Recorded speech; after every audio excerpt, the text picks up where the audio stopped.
Paris brûlait, mais des flammes ne venaient pas du désert. En moins d'une décennie, l'Afrique, du Sahel au golfe de Guinée, avait renversé le sens du pouvoir. Ce que les chancelleries appelaient instabilité ressemblait en réalité à une renaissance, celle que portait déjà Ibrahim Traoré, symbole d'une génération qui refuse d'obéir. Alors que Washington et Paris regardent vers le Nigeria avec inquiétude, une question s'impose. Combien de temps encore le continent acceptera-t-il qu'on décide de sa paix à sa place ? Ce soir, l'enjeu n'est pas seulement une crise de plus sur une carte. En regardant cette vidéo, vous comprendrez qui contrôle vraiment la sécurité africaine. Derrière les chiffres sur l'uranium, le CFA et les bases militaires, se dessine un système où la souveraineté se négocie dans des mémos secrets plus que dans les urnes. À Paris, la chute d'un modèle économique bâti sur l'Afrique a déjà mis des centaines de milliers de vies sociales sous pression. Au Nigeria, la promesse d'une intervention américaine présente le même visage ambigu, protéger des civils ou verrouiller des intérêts énergétiques. Entre ces deux scènes, se joue le futur d'un continent qui refuse de rester un simple théâtre d'opérations. Et si le vrai tournant se jouait loin des drones, dans la manière dont les Africains redéfinissent eux-mêmes ce que veut dire sécurité. Pendant près d'un siècle, l'équilibre français a reposé sur une équation que presque personne n'osait écrire en toutes lettres.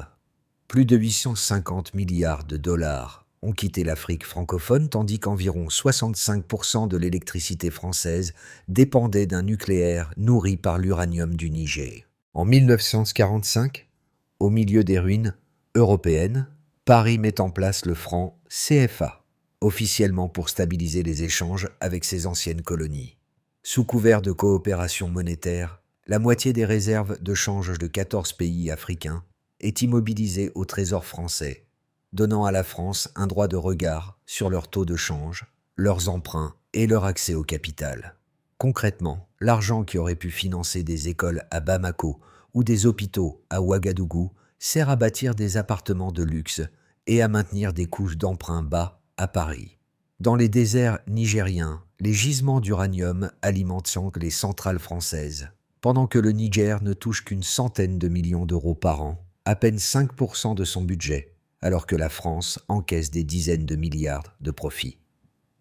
Avec les années 2010, quelque chose se fissure. Smartphones, réseaux sociaux et transparence numérique rendent plus difficile la dissimulation des sous-déclarations massives dans le secteur minier, où l'on exporte 1000 tonnes en déclarant que 600. Des économistes, journalistes et militants africains documentent sans ces écarts, pendant que des jeunes brûlent symboliquement des billets de CFA en scandant la fin de l'économie coloniale sans colonie. Les hashtags contre le CFA et pour la souveraineté monétaire se répandent de Dakar à Ouagadougou, transformant un débat technique en révolte politique. Lorsque le Niger ferme enfin le robinet de l'uranium et que l'Alliance du Sahel expulse les troupes françaises, la maison construite sur ces flux cachés se met à trembler pour de bon.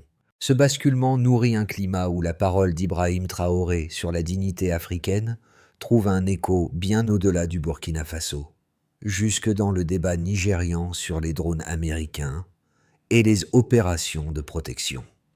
À partir de là, chaque crise énergétique à Paris et chaque mémo stratégique à Washington deviennent aussi un référendum silencieux sur la capacité de l'Afrique à fixer elle-même le prix de sa souveraineté. Dans les années où Paris semblait intouchable, quelques économistes africains jouaient déjà le rôle d'éclaireurs. Ils décrivaient le franc CFA comme une économie coloniale sans colonie, un système où la moitié des réserves de change dormaient dans les coffres français, pendant que les budgets nationaux comptaient chaque centime. Leurs travaux circulaient surtout dans des cercles universitaires, mais ils plantaient une idée dangereuse. La stabilité française avait un coût africain très concret. Des décennies plus tard, ce sont les jeunes qui prennent le relais sur le trottoir plutôt que dans les colloques. À Dakar, Ouagadougou ou Niamey, Des militants brûlent des billets de SAD devant les caméras et transforment des hashtags comme #StopSi ou Free Sahel en plébiscite pour une autre relation avec l'Europe. Chaque vidéo virale ne change pas encore les contrats, mais elle détruit lentement l'illusion d'un partenariat gagnant-gagnant. Les chiffres sur l'uranium ou les réserves ne sont plus des abstractions. Ils deviennent des slogans, des pancartes, des chants de rue. Au Nigeria, d'autres figures deviennent des guides involontaires. Un ingénieur maritime à Port Harcourt, qui a déjà vu ce film en 2011. Une mer du Nord dont les fils sont morts sous un drone. Un officier à la retraite qui raconte comment les conseillers étrangers prenaient les commandes. Chacun incarne le prix réel des décisions écrites loin de chez eux. Dans cet archipel de voix, la ligne défendue par Ibrahim Traoré, dignité avant dépendance, souveraineté avant confort, cesse d'être un discours isolé et devient une grille de lecture partagée, du Sahel jusqu'aux rues de Lagos. La question n'est plus seulement qui aide qui, mais qui accepte encore d'être dirigé à distance. Tout commence quand le mécanisme discret du franc CFA cesse d'être invisible. Les réserves immobilisées à Paris, les contrats miniers opaques, les profits rapatriés, en silence, deviennent soudain identifiables dans des rapports, des fuites, des enquêtes. À Niamey comme à Ouagadougou, ce qui ressemblait à un arrière-plan technique se transforme en dossier politique explosif. Les premiers gestes de rupture semblent symboliques.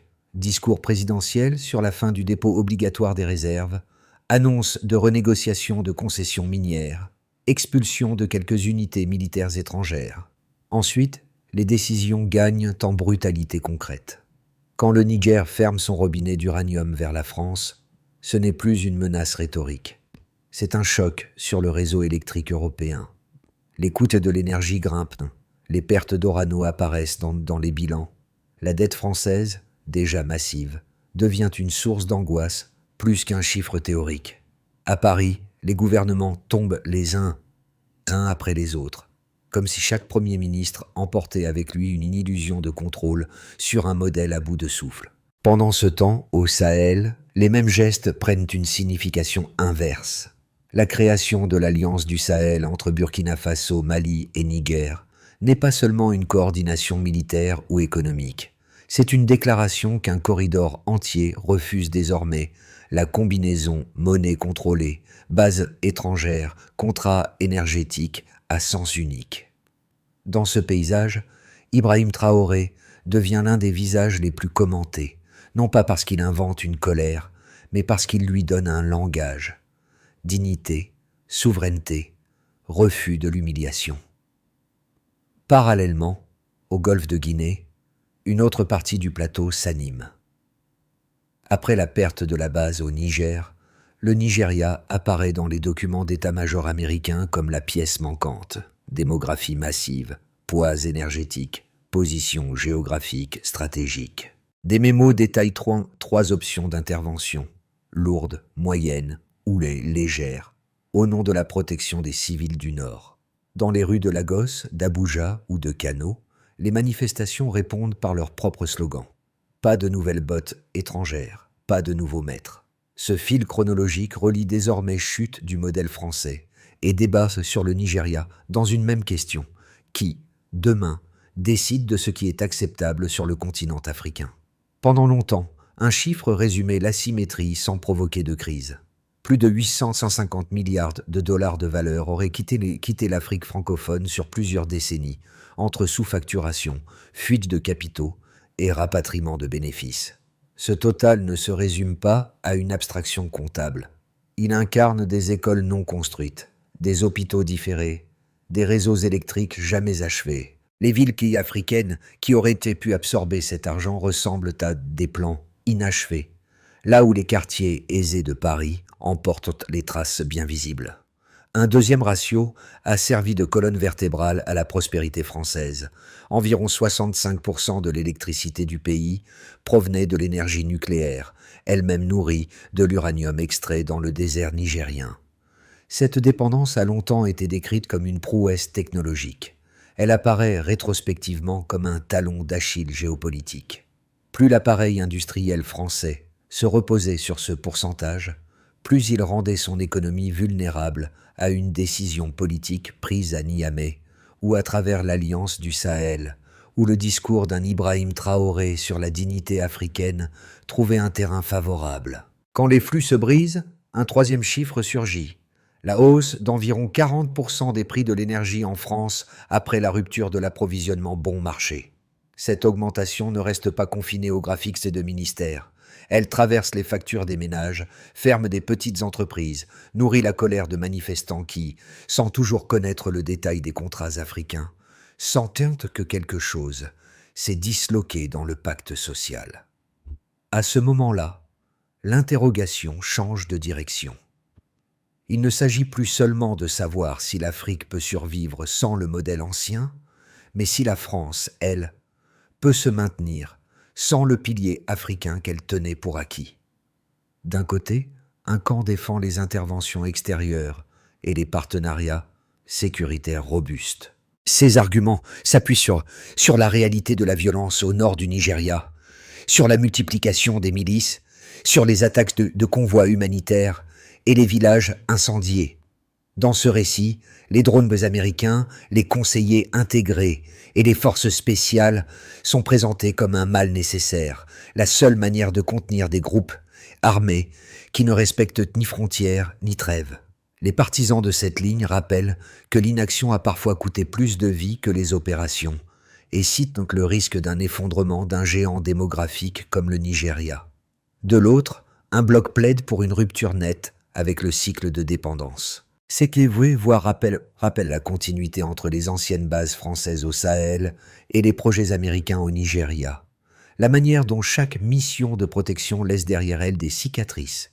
Civils tués par erreur de ciblage, coups d'État, armées fragmentées.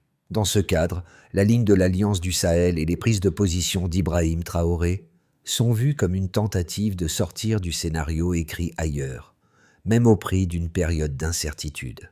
La priorité n'est pas d'avoir des hélicoptères plus modernes, mais de reprendre la main sur les calendriers, les priorités et les ressources. En terrain neutre, quelques analystes tentent une synthèse. Ils reconnaissent que certaines populations du nord nigérian vivent une insécurité intenable, mais rappellent que les mêmes logiques ont déjà mené en Somalie, en Irak ou en Libye à des décennies de chocs et regrets. Ils observent aussi que la bataille se joue dans l'opinion. À chaque fois que des millions de personnes cherchent des informations via des mots-clés comme Ibrahim Traoré, Burkina Faso, Ibrahim Traoré, Interview Coup ou Burkina Faso News, elles interrogent indirectement la légitimité des solutions importées. Dans ce débat, l'enjeu n'est pas de choisir un camp abstrait, mais de mesurer ce que chaque aide coûte en souveraineté effective. L'Afrique n'est plus un décor. Au moment où Paris encaisse la fin de son modèle discret fondé sur le CFA et l'uranium, Washington découvre que ses propres marges de manœuvre se heurtent à des foules qui refusent les mêmes schémas sous un autre drapeau. Les images de billets de CFA brûlés à Ouagadougou répondent aux pancartes de Lagos, proclamant que la douleur locale n'est pas une mission extérieure. Dans ce miroir, les capitales occidentales apparaissent moins comme des auteurs que comme des acteurs contraints de réagir à une dynamique venue du Sud.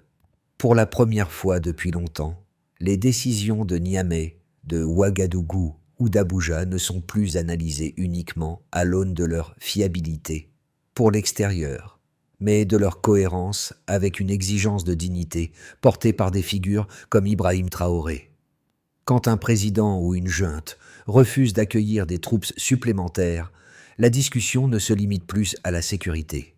Elle touche à la mémoire, aux humiliations accumulées, au droit de dire non sans être immédiatement classé comme instable.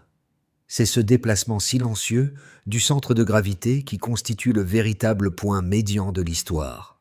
Pour les peuples, les effets se mesurent en factures, en files d'attente et en deuil. En France, la hausse La hausse de l'énergie et les politiques d'austérité qui l'accompagnent érodent la confiance dans un État présenté comme protecteur. En Afrique de l'Ouest, des familles voient enfin les termes de l'échange se renverser. L'uranium et les autres ressources ne servent plus seulement à éclairer des capitales lointaines, mais commencent à financer des projets locaux. Pourtant, pour ceux du nord du Nigeria qui vivent sous la menace des milices et des drones, la question reste concrète. Qui les protège vraiment et à quel prix? Pour les entreprises, le choc est également profond. Les sociétés énergétiques françaises doivent s'adapter à la fin de l'uranium bon marché, revoir leurs marges, affronter la colère d'actionnaires qui avaient intégré l'Afrique comme une constante. Les firmes américaines liées à la sécurité voient brouiller dans le Nigeria un théâtre potentiel, mais aussi un terrain miné en termes d'image.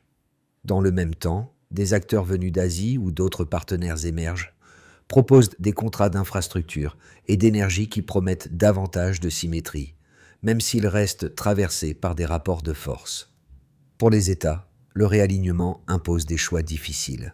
Les gouvernements africains qui s'alignent sur l'Alliance du Sahel doivent gérer à la fois l'espoir de populations qui applaudissent la fin d'une dépendance et les pressions d'anciens partenaires.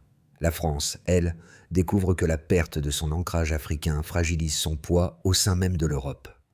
Les États-Unis hésitent entre l'argument sécuritaire classique et la reconnaissance tardive que la protection à distance sème autant la méfiance que la gratitude. Au cœur de ces calculs, les discours d'un Ibrahim Traoré à l'ONU sur la dignité africaine résonnent comme un récent rappel constant. Enfin, à l'échelle régionale, l'équilibre de tout le Sahel et du golfe de Guinée se recompose.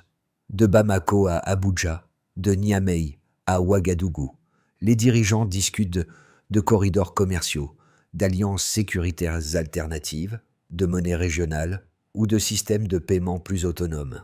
Chaque fois qu'un citoyen, quelque part, tape Ibrahim Traoré Burkina Faso, Ibrahim Traoré Interview ou Burkina Faso News, il s'inscrit dans ce mouvement de relecture du rôle de l'Afrique. Dans ce paysage, les anciennes puissances ne sont plus les seules à fixer l'ordre du jour. Elles deviennent des acteurs parmi d'autres dans un champ où la souveraineté cesse d'être un slogan pour redevenir un objectif mesurable. Dans un scénario base, la France poursuit son ajustement douloureux sans effondrement, en diversifiant ses approvisionnements et en négociant au cas par cas avec certains États africains qui acceptent des partenariats revisités. L'Alliance du Sahel consolide progressivement ses structures, tandis que le Nigeria réussit à maintenir l'intervention américaine au stade de la pression navale et de la coopération technique limitée. Dans cette configuration, la doctrine défendue par Ibrahim Traoré reste minoritaire dans les institutions internationales, mais gagne du terrain dans l'opinion et les parlements africains. Dans un scénario optimiste, le débat sur le Nigeria sert de catalyseur à une redéfinition plus large des relations Afrique-Occident. Les plans d'intervention lourdes sont abandonnés, au profit d'accords transparents, centrés sur la formation, l'appui logistique et la reconstruction, sous supervision parlementaire africaine. Les États du Sahel nous attendent davantage de liens horizontaux, y compris avec le Nigeria, pour partager renseignements, expériences et outils financiers sans passer systématiquement par Paris ou Washington. Les discours sur la dignité, souvent associés à des expressions recherchées comme Ibrahim Traoré Burkina Faso ou Ibrahim Traoré Interview, se traduisent par des clauses concrètes dans les contrats. Dans un scénario worst, au contraire, un incident au nord du Nigeria déclenche une intervention aérienne, suivie d'une dynamique classique de frappe, de dommages collatéraux et de ressentiment. L'instabilité s'étend vers le golfe de Guinée, les milices profitent du vide, et les gouvernements se sont accusés à la fois d'impuissance et de complicité. L'Alliance du Sahel se radicalise encore davantage, la France se replie, les États-Unis assument une présence de plus en plus contestée. Dans chacun de ces cas, le conseil implicite est le même. Plus la souveraineté est intégrée en amont dans les décisions, moins il est probable que le continent se retrouve à rejouer des scénarios écrits ailleurs. Pour le public qui suit ces événements depuis une facture d'électricité, un bulletin d'information ou un fil d'actualité, l'histoire peut sembler lointaine. Pourtant, chaque choix sur le franc CFA, l'uranium du Niger ou les drones au Nigeria a déjà des effets concrets sur le coût de la vie, sur la façon dont les migrations sont perçues, sur les budgets publics alloués à l'éducation ou à la santé. Les rues, en feu à Paris, ou les manifestations à Abuja ne sont pas des spectacles. Elles sont les symptômes visibles d'une architecture économique et sécuritaire qui a longtemps fonctionné en arrière-plan. Pour les diasporas africaines en Europe ou en Amérique du Nord, ces séquences réveillent des questions d'identité et de responsabilité. Comment raconter à des enfants que le pays de leurs parents a nourri, parfois malgré lui, la prospérité de la ville où ils grandissent?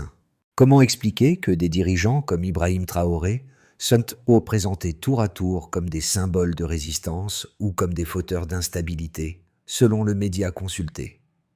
Entre les mots-clés Burkina Faso News et les expériences personnelles, chacun navigue entre fierté, inquiétude et désir de comprendre. Pour les citoyens qui ne vivent ni en Afrique ni en France, l'enjeu réside dans la qualité de l'information à laquelle ils ont accès. Selon que les reportages privilégient les chiffres sur la dette française, les images de drones au-dessus du Nigeria ou les discours aux Nations Unies, la perception de la crise change du tout au tout. La capacité à distinguer une intervention présentée comme protection des civils d'un mouvement de contrôle des ressources devient alors un exercice de lucidité. C'est ce niveau intime que ce récit cherche à toucher, la manière dont chacun interprète la relation entre sécurité et souveraineté.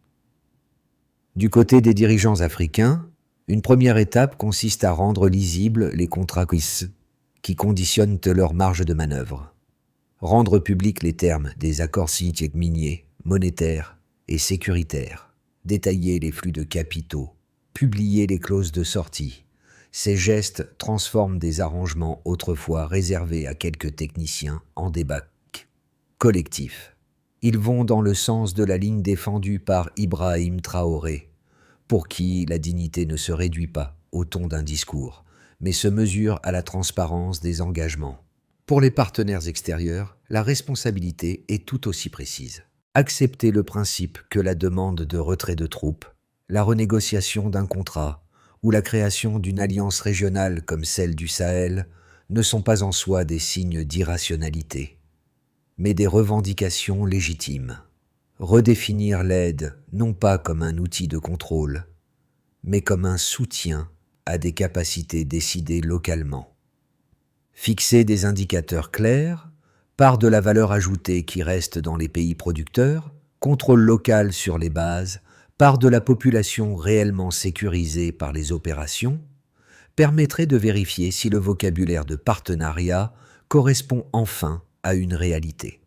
Quant aux citoyens, aux diasporas et aux médias, leur rôle ne se limite pas aux commentaires. Suivre systématiquement l'évolution des réserves, des pertes d'entreprises comme Orano, des niveaux d'endettement, des propositions venues d'autres blocs comme les BRICS ou d'acteurs régionaux, revient à construire un tableau de bord démocratique. Lorsque des millions de personnes, en Afrique ou ailleurs, cherchent en parallèle des informations sur Ibrahim Traoré Burkina Faso, Ibrahim Traoré Interview ou Burkina Faso News, elles peuvent aussi exiger des réponses sur les indicateurs concrets de souveraineté. Ce n'est qu'à cette condition que le mot « équité » cesse d'être un slogan pour devenir une trajectoire. Au nord du Nigeria, une mère garde encore dans sa poche les photos de ses 2 fils morts lors d'une frappe ratée. À Ouagadougou, des jeunes qui brûlaient des billets de CFA se souviennent du moment où ils ont entendu pour la première fois Ibrahim Traoré parler de dignité africaine aux Nations Unies et de la sensation étrange d'être enfin décrit autrement que comme une zone à stabiliser. Entre Abuja, Niamey et Ouagadougou, des visages anonymes portent la même fatigue et la même détermination. Dans les studios de télévision, les débats continuent de juxtaposer cartes, chiffres et images de porte-avions. Mais sur les téléphones, les recherches s'accumulent. Ibrahim Traoré Burkina Faso, Ibrahim Traoré Interview, Burkina Faso News. Chacune de ces requêtes est une façon de dire que la version officielle ne suffit plus. Elle relie l'angoisse de la mer nigériane, les collecteurs de Paris en crise, les espoirs d'un jeune ouvrier du Sahel qui veut croire que les 500 milliards, autrefois aspirés loin de son continent, commenceront à y rester. À la fin, le motif qui revient n'est ni la chute d'un pays, ni la puissance d'un autre, mais une idée plus simple. La sécurité sans dignité ressemble trop à une prison élégante.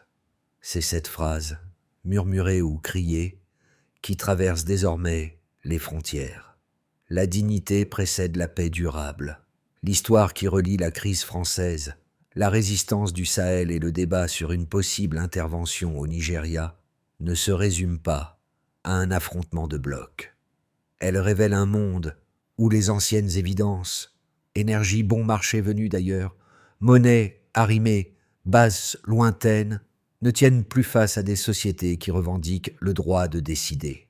Dans ce paysage, chaque slogan dans la rue, chaque recherche en ligne, chaque prise de parole publique participe à redéfinir le sens des mots sécurité, aide et partenariat. Ce récit invite à considérer la souveraineté non comme un slogan à brandir seulement dans les crises, mais comme un critère quotidien pour juger des politiques énergétiques, monétaires et militaires. Il n'impose pas une réponse unique, il pose une interrogation que chacun peut s'approprier, en Afrique, en Europe ou ailleurs. Oui, ailleurs. Jusqu'où la protection peut-elle aller avant de devenir une forme de contrôle? Et quel type de relation entre peuples permet enfin de concilier dignité et sécurité?